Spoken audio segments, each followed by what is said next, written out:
Assalamualaikum warahmatullahi wabarakatuh. Izin memperkenalkan diri, nama Taruna Nindya Wahyu Lingga Bhariansyah, Notar 2302131, kelas MTY 3.1. Pada video pertama ini, saya akan memberikan tutorial pemodelan transportasi pada simpang prioritas. Yang pertama kita lakukan yaitu membuka aplikasi Visim pada laptop masing-masing. Lalu kita langsung saja ke network editor, lalu switch background-nya kita matikan. Seperti yang kita ketahui bahwa aplikasi Visim ini merupakan aplikasi yang berasal dari negara Jerman, dan di negara Jerman sendiri pergerakan kendaraan itu berada pada posisi di kanan. Sedangkan di Indonesia ini posisi kemudi atau kendaraan itu berada di kiri.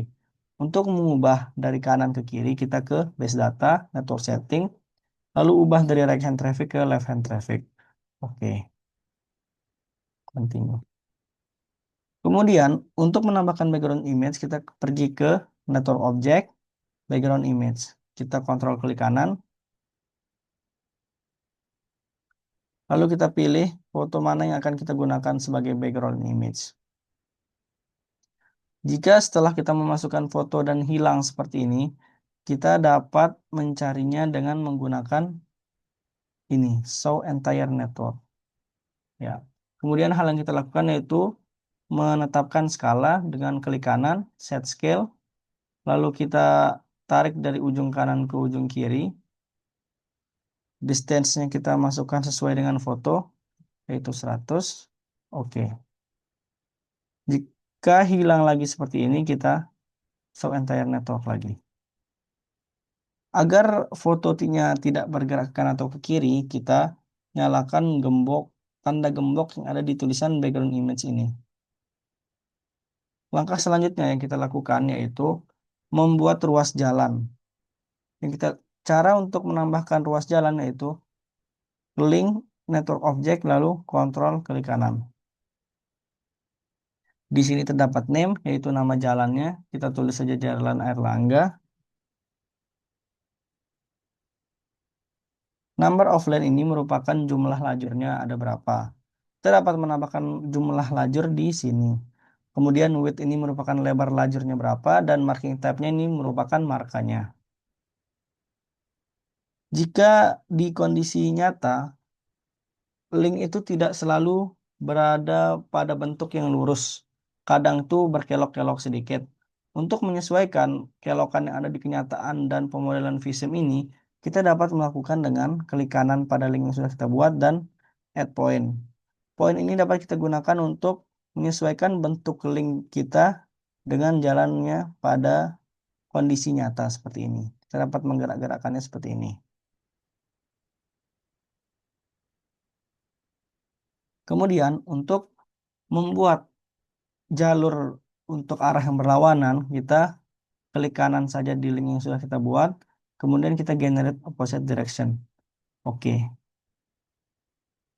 Garis yang kuning ini kita juga dapat gunakan untuk menambahkan jumlah lajurnya.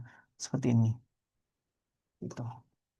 Kemudian kita tambahkan link untuk setiap kaki simpang. Kita namakan jalan Penjanggit.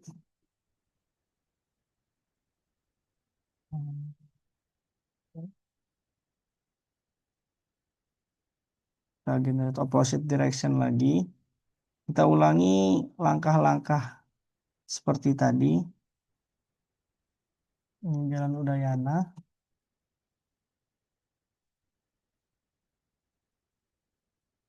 Nah, lalu kita generate opposite direction lagi. Oke. Kemudian di sini kita buat link lagi. Jalan Langko. Oke. Kemudian kita generate opposite direction lagi. Jika kita sudah membuat seluruh link untuk setiap pendekat simpang, lalu kita harus menghubungkan antar link dengan menggunakan konektor. Cara menambahkan konektor yaitu network object, link. Kita klik kiri sekali pada link yang sudah kita buat, lalu terdapat titik tengah di ujung link ini. kita tarik dengan kontrol klik kanan ke arah sebaliknya. Dapat kita lihat tulisan menjadi konektor. Ini kita namai barat utara. Intermediate point ini merupakan titik yang membuat konektornya ini menjadi lebih fleksibel bentuknya. Kita bandingkan konektor yang memiliki intermediate point dan tidak memiliki intermediate point. Nah, kita lihat konektor yang tidak memiliki intermediate point ini akan berbentuk lurus seperti ini dan kita bandingkan jika memiliki intermediate point. Maka bentuknya itu akan lebih fleksibel seperti ini. Untuk menghapus untuk menghapus marka yang ada di tengah ini kita dapat hapus di marking type ini. Lalu kita hubungkan semua link yang ada.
Lalu untuk mengecek apakah semua link sini telah terhubung dengan konektor, kita dapat mengeceknya dengan menggunakan ini, toggle wireframe.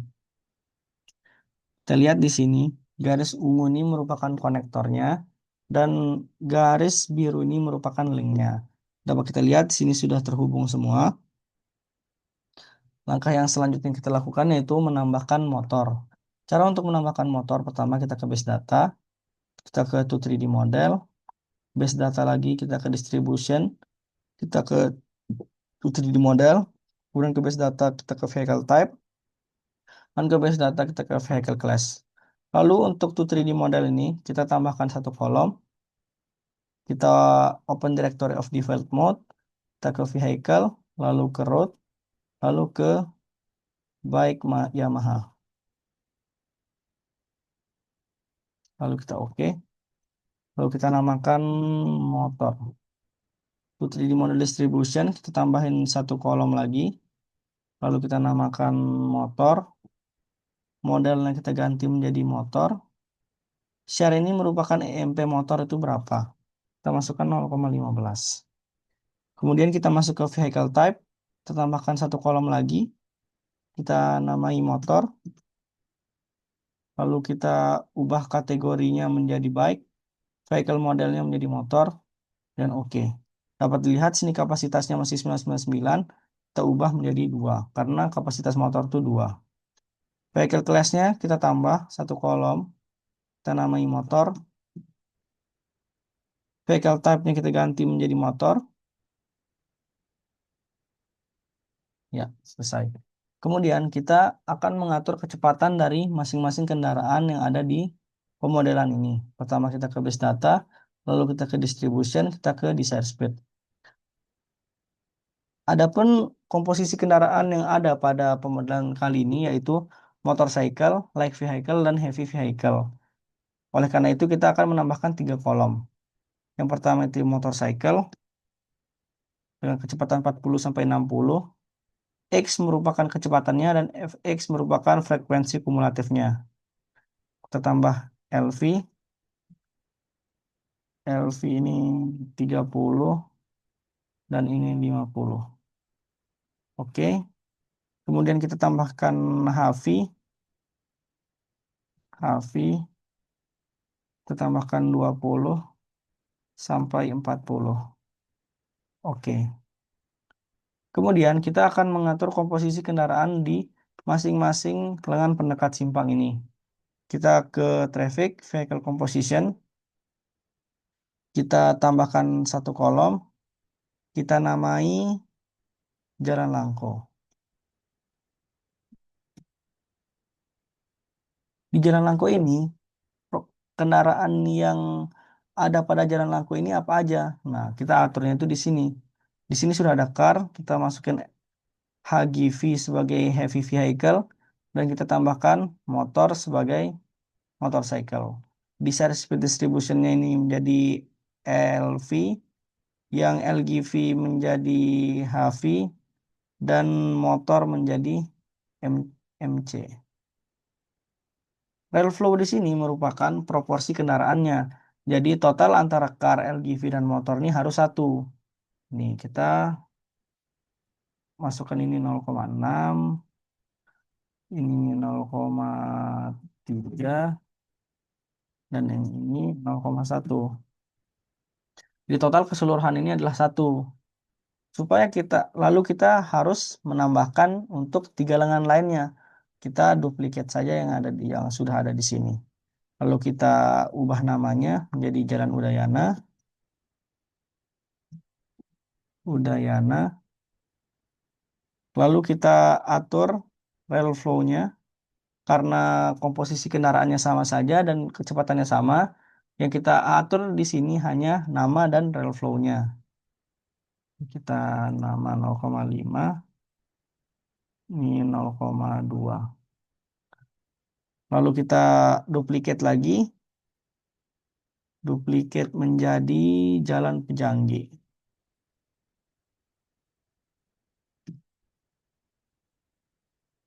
Kita ubah lagi rail flow-nya. Di sini menjadi 0,7, ini 0,2, ini 0,1. Kemudian kita atur lagi, kita tambahkan lagi untuk Jalan Erlangga, duplicate, ganti namanya menjadi Jalan Erlangga. Kemudian kita atur rail flow-nya, ini 0,5, ini 0,3. Ya, kemudian langkah selanjutnya yang harus kita lakukan yaitu memasukkan vehicle input. Vehicle input ini merupakan tempat keluarnya kendaraan. Atau kita bisa juga katakan itu bangkitan perjalanannya itu. Kita Cara menambahkannya itu kita ke network object, lalu vehicle input, lalu kita kontrol klik kanan. Ini sudah ada jalan Langko, volumenya kita atur berapa, kita masukkan 500 saja. Vehicle komposisi kendaraannya ini apa aja, kita masukkan yang sudah tadi kita buat, jalan Langko. Nah, kemudian kita ke sini, Jalan Udayana, kontrol klik kanan lagi. Dan Udayana volumenya kita masukkan berapa? Kita asumsikan 600 saja. Compositionnya sesuaikan. Lalu kita ke vehicle Jalan Pejanggi, kita kontrol klik kanan.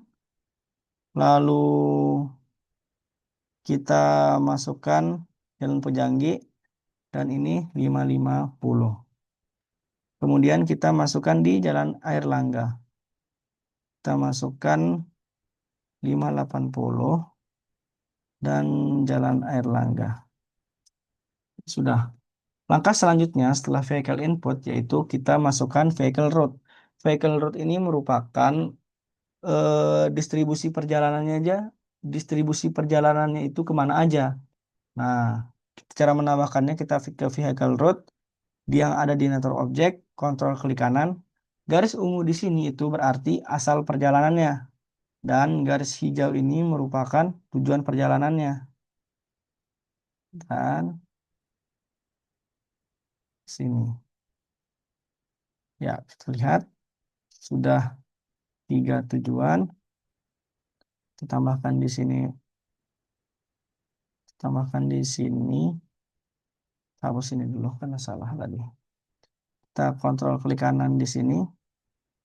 Lalu ke sini. Lurus. Dan ke sini. Lalu kita kontrol klik kanan. Kita yang ke kanan. Lurus. Dan ke kiri. Kemudian untuk yang di sini. Kontrol klik kanan. Kiri. Lurus. Kanan. Kita cek apakah sudah sesuai semua. Sini 1, 2, 3, 4. Sesuai. Sudah sesuai semua. Setelah itu, di vehicle routing decision ini, kita memiliki rel flow max. Nah, rel flow max ini kita lihat dari sini.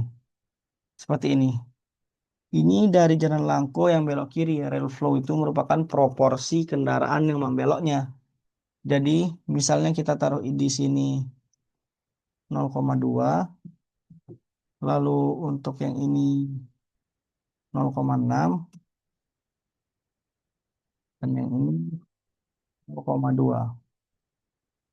Berarti proporsi kendaraan yang belok kiri itu 20%. Proporsi kendaraan yang lurus itu 60%. Dan proporsi kendaraan yang belok kanan itu adalah 20%. Kita atur untuk semua jalannya.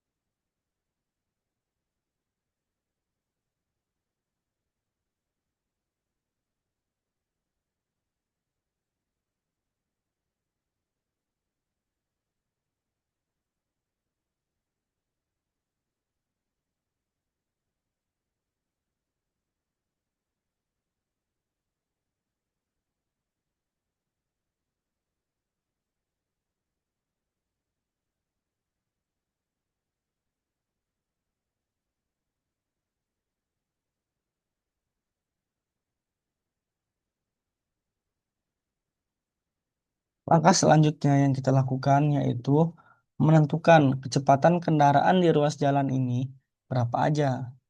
Kita lakukan dengan ke natur objek, lalu di search decision, lalu kita letakkan di depan vehicle input. Kita kontrol klik kanan saja. Kita add, add, add. Kita vehicle class-nya yaitu car, LGV, dan motorcycle sesuai dengan vehicle composition kita. Car ini LV, LGV ini HV, maaf, HV dan ini MC. Oke, kita tinggal duplicate saja. Duplicate. Kita kemudian duplicate lagi.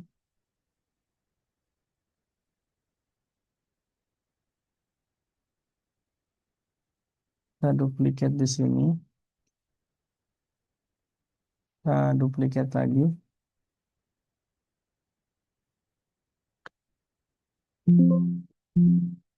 Kita duplikat lagi.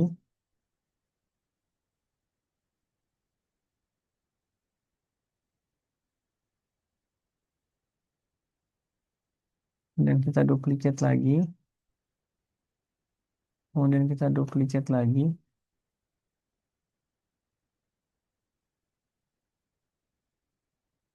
Masukkan sini. Kita duplikat lagi.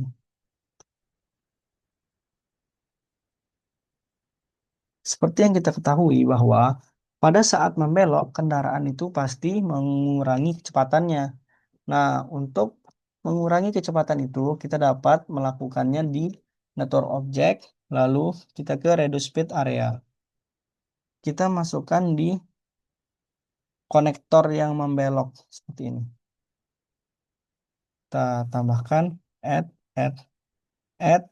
Kita atur HGV ini menjadi motor, lalu current-nya menjadi LV, lalu LGV ini menjadi HV, dan motor ini menjadi MC.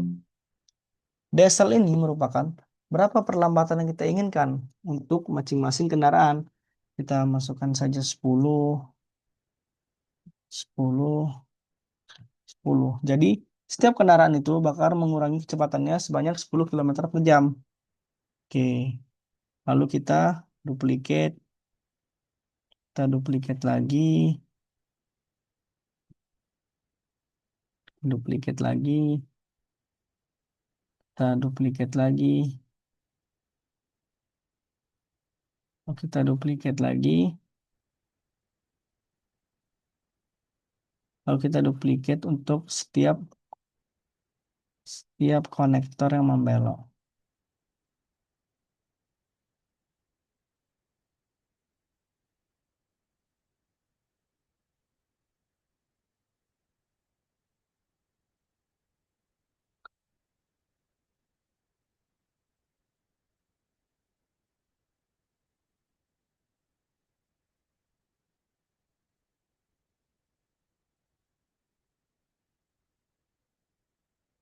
Kurang lebih seperti ini. Jadi setiap pergerakan membelok itu kendaraannya pasti mengurangi kecepatannya di garis kuning ini.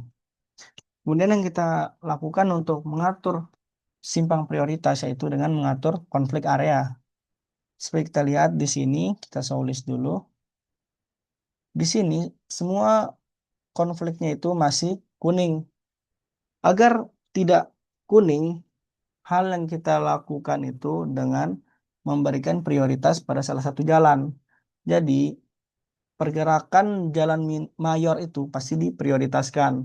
Dan jika jalan mayor ketemu jalan mayor atau jalan minor ketemu jalan minor, maka yang didahului itu pergerakan lurus, belok kanan, lalu belok kiri. Seperti itu. Lalu kita atur konflik areanya seperti ini. Contohnya di yang ini kita asumsikan yang timur dan barat ini adalah jalan mayornya.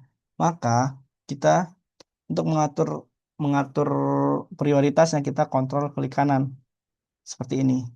Jadi yang A ini mendapat prioritas, yang B ini tidak mendapat prioritas seperti itu. Kita lakukan ini di semua simpang, di semua titik konflik, maaf. Seperti ini lagi. Ini kan A dan B. Yang jalan mayor kan yang A. Jadi kita memberikan prioritas di jalan A dengan kontrol klik kanan. Dengan kontrol klik kanan sekali, maka A yang menjadi prioritas. Kontrol klik kanan lagi sekali, B menjadi prioritas. Kontrol klik kanan sekali lagi, maka semua tidak mendapatkan prioritas. Dan sekali lagi kontrol klik kanan, maka semua menjadi pasif. Jadi seperti itu. Jadi kita kontrol klik kanan lagi agar memberikan prioritas kepada yang A. Tuh.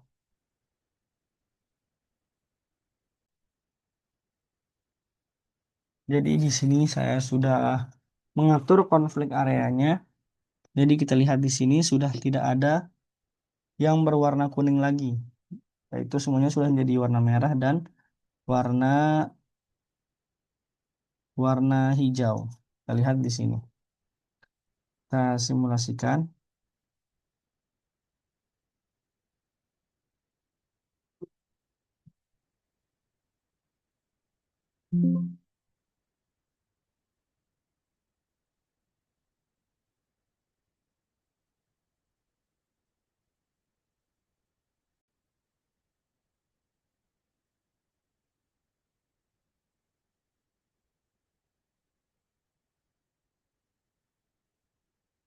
Lihat kendaraan di sini.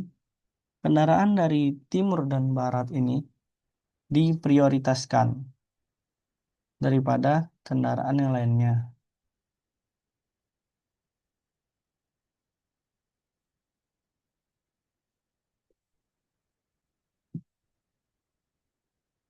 Kemudian, kemudian kita lanjut ke kon ke priority rule. Priority rule ini digunakan contohnya itu di jalan yang masuk ke jalan besar seperti yang ini. Jalan kecil ini akan masuk ke jalan utama. Ini menggunakan prinsip priority rule. Kita buat link dulu. Oke, kita buat konektornya.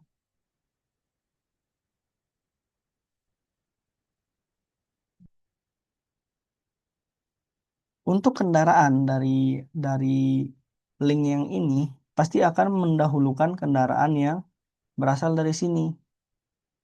Karena kalau kita akan masuk dari gang itu, pasti kan kita akan mendahulukan kendaraan yang berada di jalan utama. Nah, di sini kita menggunakan konsep priority rule. Kita kontrol klik kanan di sini dan sini. Oke. Kemudian di sini. Oke. Artinya, kendaraan dari sini, priority rule yang ini, akan menunggu kendaraan yang lewat dari Jalan Langko Link 8 ini. Jika ada gap antara kendaraan, maka kendaraan dari Link 9 ini baru akan masuk. Jika tidak ada jarak antara kendaraan dari Link 8, maka kendaraan dari Link 9 ini tidak akan masuk dan dia akan menunggu. Betul. Sekian video pertama yang saya lakukan. Semoga bermanfaat. Terima kasih.